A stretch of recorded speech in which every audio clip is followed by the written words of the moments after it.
What is up, guys? Welcome back to S3M2 Football and welcome to today's football preview video. For this one, our action takes us to the English Premier League for a massive fixture taking place this Saturday on the 23rd of November that sees Manchester City host Tottenham Hotspur at the Etihad Stadium in Manchester.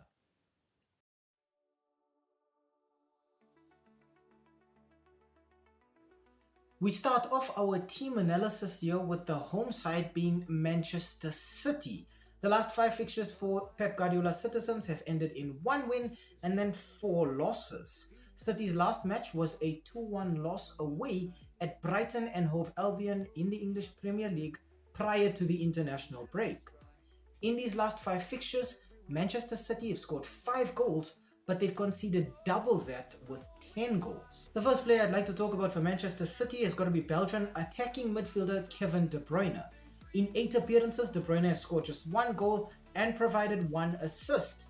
But in this player, I think City fans know they have a player who has great passing range and accuracy, great vision, and fantastic creativity. De Bruyne is the kind of player who you expect to see getting into those double-digit figures when it comes to both goals and assists every season.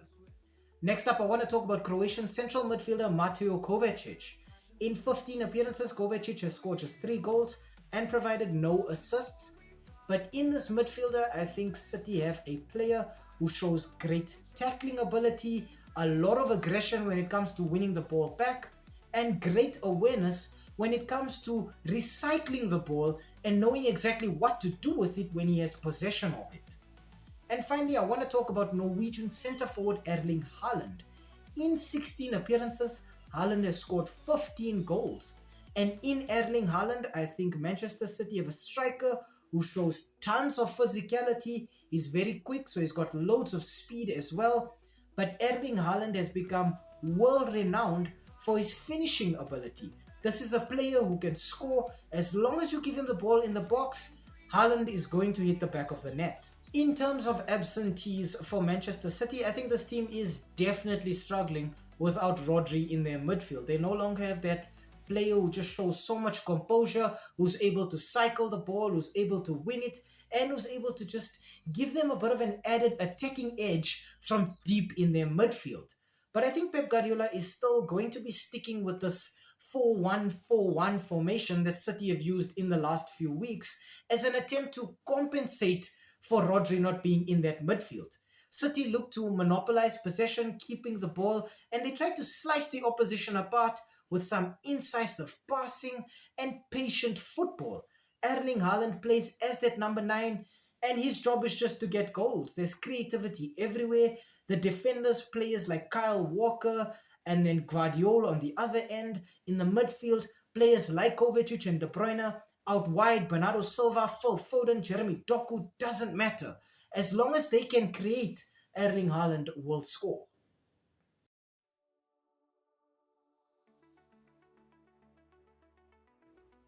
Okay, on to the away team. Now for Tottenham Hotspur, the last 5 fixtures have ended in 2 wins and 3 losses. Spurs' last match was a loss at home in the Premier League against Ipswich that ended 2-1 to the away team. In these last 5 fixtures, Spurs have scored 9 goals, but they've conceded 7 goals, so maybe just conceding a little too many as well. The first player I'd like to talk about for Spurs has got to be English attacking midfielder James Maddison. In 15 appearances, James Maddison has scored 3 goals and provided 4 assists.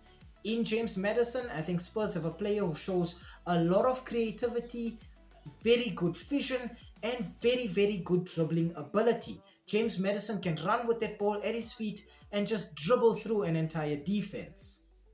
Next up, I want to talk about South Korean left winger Son Heung-min. In 11 appearances, Son has scored 3 goals and provided 3 assists. In Son, I think Spurs have an element out wide with loads of speed, fantastic ball control, who is very intelligent. Son knows exactly when he needs to release the ball and when he needs to hold on to it, but he's very good with making these difficult decisions in the attacking third. And finally, I want to talk about English right winger Brennan Johnson. In 17 appearances, Brennan Johnson has scored 7 goals and provided 1 assist. This is a player who's very young, very exciting, very creative. He shows great directness with his ability to just run directly towards the opposition goalpost, but he's also proven to be a very efficient finisher with great awareness all over the pitch as well.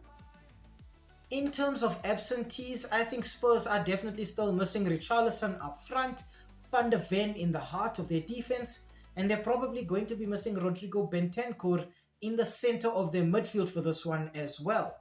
I think coach Ange Postecoglou is still going to line his team up in their 4-3-3 formation. This is a team that looks to counter out wide very quickly, utilizing all of the pace of these wingers and their wingbacks as well. Spurs like to stretch the opposition, which gives players like Dejan Kulusevski and Bentancur the opportunity to then sneak in centrally into better goal-scoring positions so that they can hit the back of the net time and time again.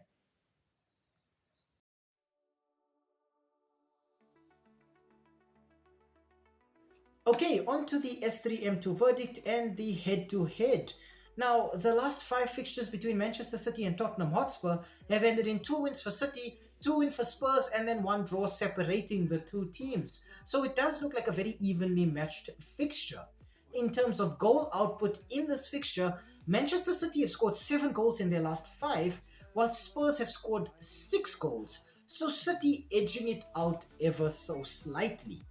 But in terms of Premier League standings right now, Manchester City are sitting second on 23 points, while Tottenham Hotspur find themselves languishing in 10th on 16 points. So right now, I think that is what's making all the difference when it comes to everybody analyzing these 2 teams. I think it's very important for us to remember that at the end of October, these 2 teams met in the Carabao Cup, with Spurs actually emerging victorious with a 2-1 result. That actually started the downward spiral for Manchester City. That has led to 4 back-to-back losses for Pep Guardiola for the first time ever in his career as a manager. And that is a record that he's not looking to add to anytime soon. City will be looking to set things right as soon as possible, and they're looking at this Tottenham team that's showing tons of inconsistency and thinking perhaps the streak can end with the same team that it started with as well. For Spurs, the inconsistency has proven to be an issue time and time again, but I'm very glad to see that coach Ange Postecoglou has taken full accountability for this. He's taken all of the blame, all of the responsibility, and just said that as the coach, these bad results are all his fault. And I think that's very positive, and as a player, you'd look at your coach in that situation and think, damn, I gotta do better for him. There's been a lot of rumors circulating around Tottenham regarding the sacking of Postecoglou, and I'm very happy to see that those rumors have not come to fruition. I think Postecoglou gives this team a lot going forward. He's re-sparked and reinvigorated the Spurs team, and I think they need just a little bit more, perhaps a confidence boost, perhaps they're missing too many players, but I think Spurs are slowly but surely starting to become a team, once again, that could compete in the Champions League. In terms of good news for Spurs though, Brennan Johnson has been fantastic. I've been so impressed with this youngster. I've been just taken aback by everything he's doing. I think if something does happen to Son where he perhaps leaves the team or gets injured, I think now Brennan Johnson could be the future for Spurs.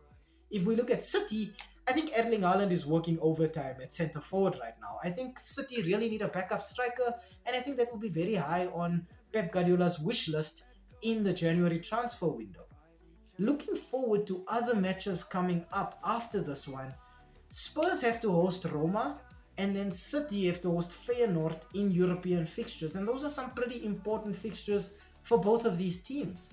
But then City have to deal with travelling to Anfield next weekend for a showdown with Liverpool in the Premier League, and that is a must-win fixture for Pep Guardiola's team. Manchester City will definitely be looking to keep the pressure up on Liverpool, so they'll be looking to win that match, but they'll be looking to win this match first. And I actually think that in terms of collective and individual ability, I think City look a lot stronger. They're going through a bad patch right now, but overall, Manchester City have been fantastic this season. all of their losses, these 4 dents on a fantastic record, have all been away from home. But City are looking devastating at the Etihad right now. They're looking unbeaten, as if nobody can get one up on Guardiola's team. And this match is being played at the Etihad, so I think home ground advantage definitely counts for City here. If we look at Spurs, out of their 6 losses, 4 actually came away from home. So for them, home ground here is a massive disadvantage playing at the Etihad. And that's why I actually think that City end up winning this one. I think if it was played at Tottenham Stadium, perhaps then an argument could be made that maybe Spurs could surprise us all and pull a victory out of the hat. But with this one being played in Manchester, I think it firmly favors the citizens. My score prediction for this one is going to be Manchester City 2, Tottenham Hotspur 1. I think even though City have lost in these last 4 matches, they've managed to score every time, and I don't see that trend stopping here. I see City still hitting the back of the net, but I think that atmosphere at the Etihad will be just enough to push them over the finish line here.